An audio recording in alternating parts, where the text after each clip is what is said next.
A esta hora es noticia el inicio de la discusión de la reforma laboral en el Congreso. Recordemos que hay ponencias o propuestas sobre la mesa, la del pacto histórico y la ampliada o la de otros partidos. Y aunque hay una intención de debatir la reforma y sacarla adelante durante la sesión de hoy en la Comisión Cuarta del Senado, la situación no ha sido fácil, pues se han presentado enfrentamientos entre los congresistas de la oposición y del gobierno. Juan David Ríos, ¿qué pasa a esta hora?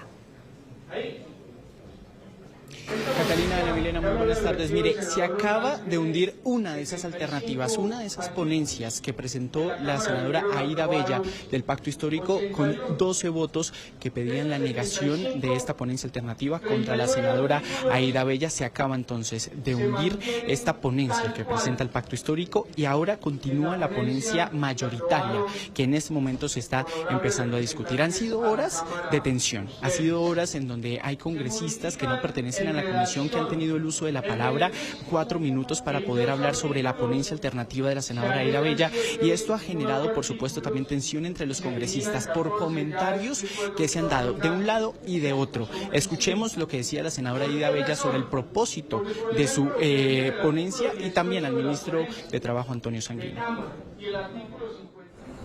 En nuestra propuesta, el trabajo nocturno es el que se realiza en el periodo comprendido entre las 18 horas, o sea, las 6 p.m.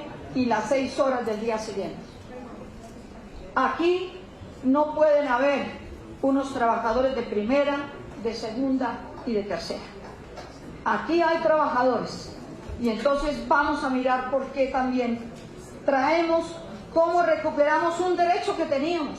No estamos pidiendo nada del otro mundo.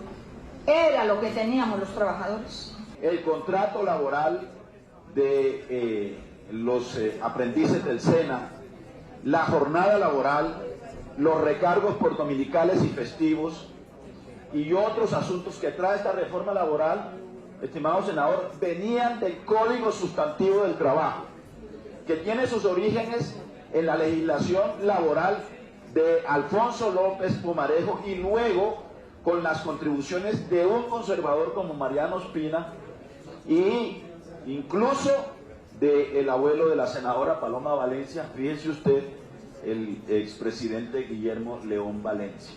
Así que eso no tiene nada de chavista, eso es lo primero que quiero decir. Consideramos nosotros en esta comisión... Esa era una propuesta que ya no se va a discutir. 12 senadores pidieron entonces el hundimiento, más bien la negación de esa ponencia alternativa. Lo que sí ha sucedido es ese ambiente tenso entre los congresistas e incluso senadores que son ponentes como Juan Felipe Lemos han pedido respeto, no solo por la presidencia de la comisión, sino también por los congresistas que están debatiendo la reforma laboral. El espíritu de esa cédula, muy diferente a lo que pensaba el gobierno, que íbamos a pupitrear el archivo. Nosotros tomamos una decisión de escuchar punto por punto y desde el día martes que los escuchamos ustedes ministros, ustedes se fueron a caldear los ánimos a Barranquilla, pues nosotros nos quedamos fue estudiando. Y en todos los días estuvo la senadora Aída Bella. No hubo un segundo en esta comisión donde la senadora no haya estado. Yo le exijo como coordinador ponente que usted imponga ahora, que aquí no venga nadie a desviar la importancia de este debate. Aquí se puede hablar con vehemencia, porque hay que defender las posturas con vehemencia. Lo que no podemos hacerlo es ir respetando a quienes piensan distinto a cómo pensamos nosotros. Yo le sugiero con cariño que imponga orden, y quienes no tengan la altura suficiente, la capacidad de respetar a los adversarios, que no enemigos, porque aquí no hay enemigos, hay adversarios que tenemos pensamientos distintos. Miren, mientras esto estaba aquí en la Comisión Cuarta, ustedes ven a mi espalda que se encuentra el ministro Armando Benedetti con el ministro de Trabajo Antonio Sanguino. Él se fue a la sala de medios, en donde ante los medios le dio un ultimátum al Congreso, un ultimátum al Senado, y es que tiene que debatir la consulta popular que radicaron ayer con la firma del presidente antes del 1 de junio. Veamos.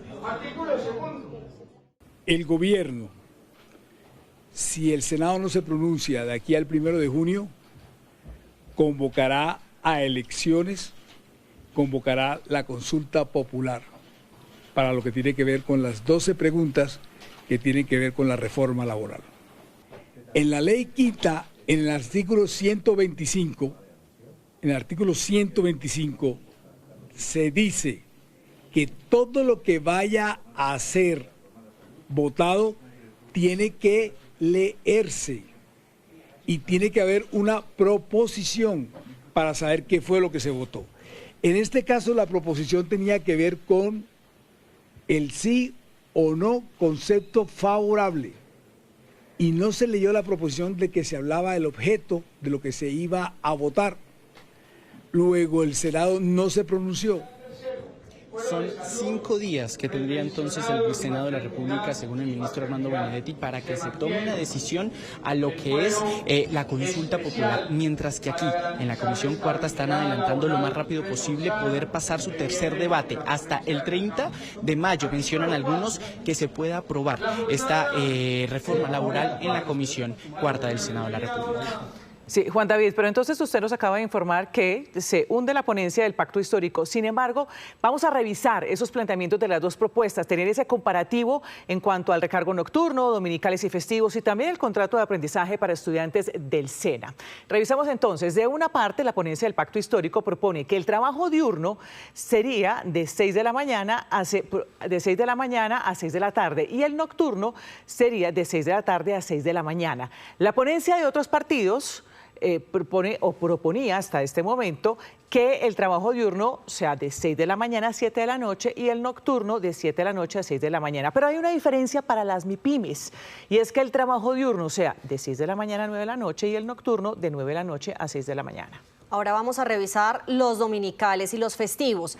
La ponencia del pacto histórico pedía que para el domingo el recargo fuera del 100%, para los festivos el recargo del 100% también. La ponencia de los otros partidos, para el domingo el recargo sería del 100% y para los festivos el recargo sería del 75%.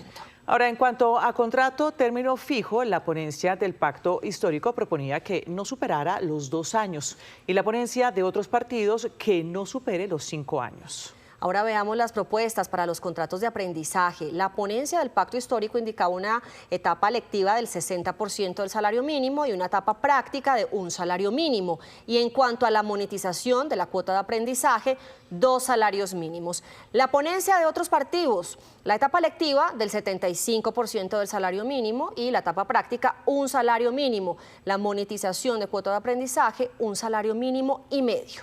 Y en cuanto a la jornada ordinaria, la ponencia de otros partidos propone trabajar 4 días a la semana, descansar 3 a la semana. Pero ojo que aquí hay un tema que es importante y es el de la conciliación. Esto no es que sea obligatorio para todas las empresas y los trabajadores. Esto se debe conciliar entre el empleador y el trabajador. Por último, hablamos de la prima adicional por crecimiento económico que está en la ponencia de los otros partidos y propone un crecimiento superior al 4%. Ahora vamos con Luisa Fernández que analiza las cuentas para trabajadores y empresas. Luisa, adelante. Catalina, Ana Milena, muy buenas tardes. Así es, realicemos la encuesta tanto en beneficios para los trabajadores como en los costos que representaría para las empresas. Pues tengamos en cuenta que hace muy pocos segundos se hundió la ponencia del pacto histórico, por ende la propuesta que quedaría vigente como reforma laboral es la de otros partidos, la de la senadora Angélica Lozano, y vamos a hablar precisamente de lo que propone una jornada diurna, usted lo decía, de 6 de la mañana a 7 de la noche y una nocturna de 7 de la noche a 6 de la mañana. Vamos a poner un ejemplo para hacer estas cuentas. Un mesero que gane un salario mínimo y que hoy trabaje su jornada normal de 8 horas de 12 del mediodía a 8 de la noche.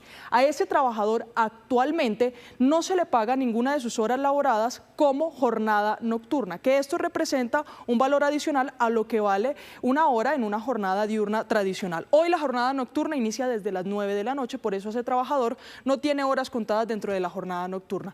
Ahora bien, con la reforma laboral de ser aprobada, una hora de una jornada nocturna cuesta 9.335 pesos. Si llega a aprobarse esta propuesta de otros partidos, lo que quiere decir es que ese trabajador dentro de su jornada normal tendría una de sus 8 horas laborales como una correspondiente a una jornada nocturna, es decir, que costaría 9.335 pesos y no 6.915 como cuesta normalmente una hora correspondiente a la jornada diurna. Al mes, que tiene 22 días hábiles laborales, ese trabajador tendría un aproximado de entre 186.700 pesos y 205.000 pesos adicionales a su salario mínimo, que ahí está por encima de 1.400.000 pesos. Pero ¿qué representa esto para la empresa? Como la empresa hoy de ese mesero no le paga una jornada que tenga horas correspondientes a la jornada nocturna, pues representaría esa hora que corresponde a la jornada nocturna un 35% de los costos adicionales solo para ese trabajador. Tenemos también lo que tiene que ver con recargo dominical y festivo. En cuanto a los domingos, ambas ponencias proponían que se llegara a un recargo del 100% adicional de ese pago para los trabajadores que fueran a laborar un domingo. Ambas también proponían una gradualidad. Quiere decir que la que está vigente propone lo siguiente: que para 2025 se pague un recargo dominical del 80%, para 2026 un recargo del 90% y para el 2027 un recargo del 100% por trabajar un domingo. En cuanto a costos, ¿qué representa esto? Pues hoy trabajar un domingo cuesta o se tiene que pagar al trabajador si gana un salario mínimo 83.037 pesos. Para julio de este mismo año de aprobarse la reforma, trabajar un domingo para ese trabajador con salario mínimo tendría que valérsele por 85.410 pesos. Dependiendo del salario que se fije para el año 2026, estaría aproximadamente un domingo laboral en 90.155 pesos y para julio del 2027, también dependiendo del salario que se fije para ese año, estaría sobre los 94.900 pesos. ¿Qué representa eso para las empresas que hoy solo pagan el 75% de recargo, es decir, adicional a lo que vale un día normal? Pues representaría un costo adicional del 25%, Ana Milena y Catalina.